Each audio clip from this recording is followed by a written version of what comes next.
show banned. Walter Norris, how you doing? We're doing human trafficking here today. Again, Human Trafficking Month, and that's what we got going on. If you are listening to us live, we are on WW. Well, we're on the Fishbowl Radio Network. There it is, right behind us. I'm getting ready to give you the call number. Okay.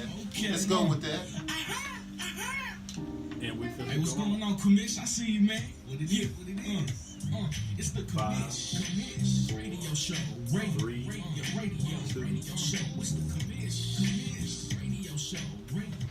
All right, Commish Radio Show back again. Okay, this is what we're doing. Okay, the Commish Radio Show back again. No, it is not. It is not Saturday, but it is Thursday. Are we live on YouTube now? We're live on YouTube. If you're following us on YouTube, well, we are Ed Gray 1906 on YouTube and Instagram, Ed Gray 1906. Sending a shout out to the brothers of Alpha Phi Alpha Fraternity Incorporated. The TAC, that's the Alphas, convention, state convention coming up in February. And I'll be speaking there as well. So I just wanted to go ahead and give all of those shout outs right now, because what we're here today, we're talking about human trafficking. As you know, this is Human Trafficking Month, a month in which we do not commemorate, but what we do is we highlight human trafficking throughout the United States and in Texas and in Dallas. Dallas is the number one place in the state of Texas for human trafficking. Why? Well, it's probably because you got that airport over there, DFW International Airport, and human trafficking, as you know, is international. We had covered the local part of it earlier, in which we had Miss Tanya Stafford of It's Gonna Be Okay. We had her on as well earlier this month, and that was human trafficking from the local level, if you will, from the local level, in which we look at human trafficking from the point of, well, what's happening locally? Dallas, Oak Cliff, the hood, black.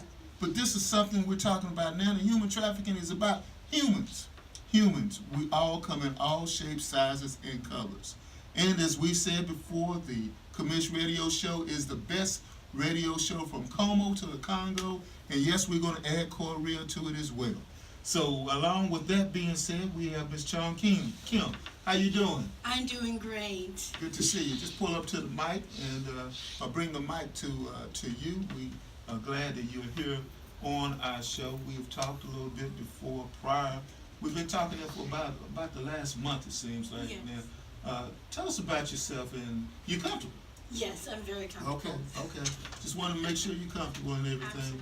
Absolutely. And this deal that we're talking about is an uncomfortable subject, and I'd like to say right now, I commend you for coming on the show.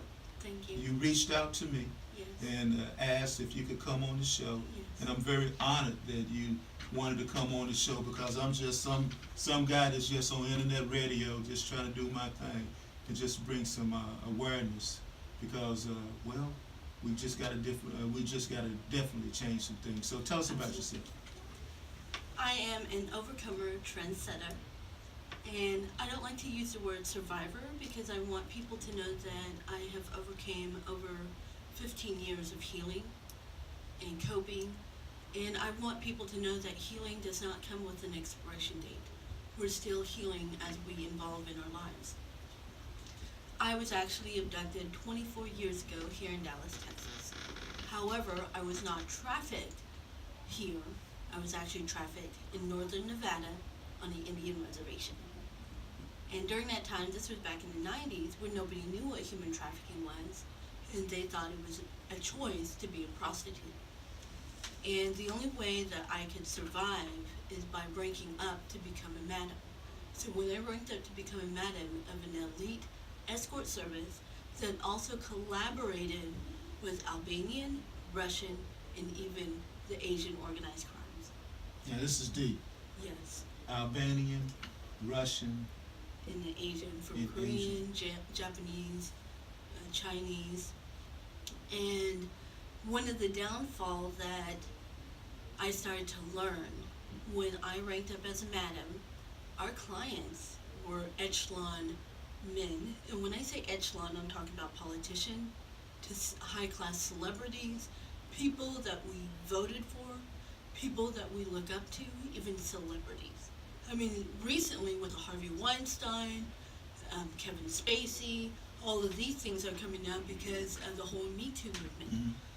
But one of the things that it doesn't surprise me, and I'm glad that's coming out, but I want people to know what is exactly human trafficking, other than what people see on television, what people perceive on the media. Because the things I went through is not shown on the media. And when I say that, so let me go back a little bit. I was actually born in South Korea, Okay. but I was only born there. I came here as an infant, so I know nothing about Korea. My parents and we grew up in Oklahoma. When I started kindergarten, at that time I used to speak fluent Korean. And the principal told my parents, "You're an American now, you need to stop speaking Korean to her." So my uncle is Caucasian, and he lived in Dallas, Texas. So I went to go and stay with him for a while so I can learn English. When I came back to Oklahoma, one of the saddest part is my first rape was when I was 3 all the way through 6. And it was by someone we knew, someone my parents trusted, and the sexual abuse did not stop there. From that point on, there were men at my church that also sexually abused me from the time I was 5 all the way up till I was 9 or 10. Because at that point, I was too old for them. I also went to a school in Oklahoma where I was sexually abused by teachers and principal. I was also being beaten by teachers. I had a teacher that threw me against the wall and said, "Go home or I'll cut off your Chinese tongue." I was called every racial slur you can think of for an Asian person, and I didn't know what it meant. And when I was called, one of the teachers called me a gook, I thought it was spit under my shoe. I had no idea that it's an equivalent to calling a black person an N-word with that word. But one of the things that I started noticing is that I was also, while I was at home, I was being beaten by my own mother. When I tell people my mother is like the movie Precious, the feedback I get is, "Really? I thought Asian people don't beat each other. I thought they stick together. I thought they're very close-knit." Yes, that's a way they don't talk. Anything that goes on in the family stays in the family. But the moment that you utter a word about sexual abuse, violence, or even any scandal within the family, you are basically cut off even from the community. It's not just your family, even the community, because you're making the Asian people look bad. And that's when I came out with the title Broken Silence. Okay, that's the book here. Yes. Now, how can they purchase your book? They can actually go to my website. It's called IamChongKim.com. And I've also shared my poetry. When I was 12, I was living in Chickasha, and I was actually in foster care. And me and one of my foster sisters, her name is Shaquila, me and her, we would hang out and walk in the streets, And there was this older black lady, and we all called her Mama Vi. And she would listen to the Penguins, the Temptations, while everyone was listening to Mac 10 and Kool Modi. Mm-hmm. And listening to those music inspired me to write, to be creative, to tell my story in a lyrical format, from poetry to spoken word. And so that's where I decided to start sharing my pain. How long did it take for you to write your book? It took me 10 years. 10 years? Yes. Now, I read through some of the book. Believe it or not, you didn't know I did that. I read it. And I was touched very much by the kidnapping and the burlap bag and everything. Yes. Tell us how you got human trafficking. I actually, when foster kids age out, by the time they're 18, they're basically kicked out with no additional resource, no skills, assets to learn from. They're basically saying, "Okay, you're too old, you gotta go." And so during the time that growing up I was being abused, so I didn't believe anybody would love me. So me and my girlfriends, we went to a country bar, and I met this guy, and I kid you not, he looked like one of those soap opera guys with the dimples and blue eyes, and I remember he said to me that I'm the most beautiful thing he's ever seen. I believed every word he said because he was the first man that said I was beautiful. And I remember feeling so desperate of wanting to be loved that, you know, if anybody were to say, you know, Chong, I think you should hold back, or I didn't want to listen because I felt like this is my chance. Someone actually loves me. Whether it was authentic or not, I didn't care because I was that desperate. But he was wearing a Marine uniform, and he bought the uniform at an Army supply store. So he made me think he was in the Marines. And we dated for a couple of weeks. I didn't know what red flags were. I never saw his place. When I would ask him about his life, he would always say, well, I'd rather talk about you. So in my mind, I'm thinking, okay, he's more interested in me. What I didn't realize, and I didn't find this out until later in the years, that a perpetrator does not like to share anything about themselves. The less they talk about themselves, the less you will be able to catch them. Because if the police caught me and they said, well, who is this guy? You wouldn't know who it is. Exactly. Okay. Because he just gave me a name.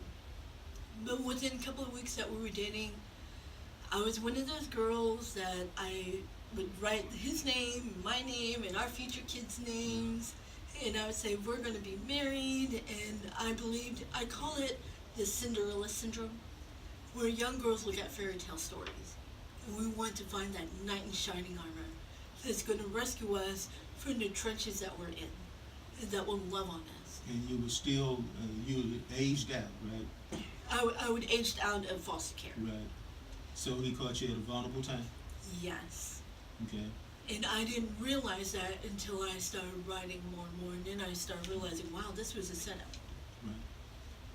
One of the, so one day he said, do you want to go to Florida? In my mind, I remember watching music videos of Miami, the beach, the palm trees, and I said, sure. I never went to Miami.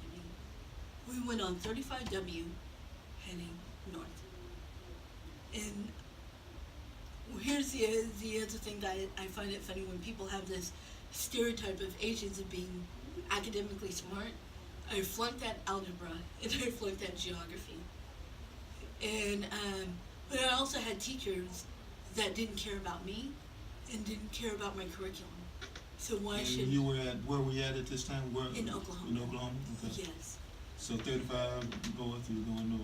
Okay. Oh, at that time I was living here in Dallas, You were, Texas. okay. You were living in Dallas. Okay, Yes. that's what I thought. Okay. Yes, but I would go back and forth to Oklahoma because it was in Lawton, Oklahoma when I met him at a country bar. And Lawton is only 2 hours away from Dallas. But to us Okies, we don't see Dallas as a separate state. To us, Dallas is like Manhattan. You know, all of us Okies are going to jump in a car together and we're going to go out to Dallas and party. Because Dallas was a big party scene. And so he kidnapped you, He coerced me coerced you. to run away with him. Basically go on a trip that I thought we were going to go. So when did you? Then we'll get ready to go to a break. So when did you figure out that it was real bad?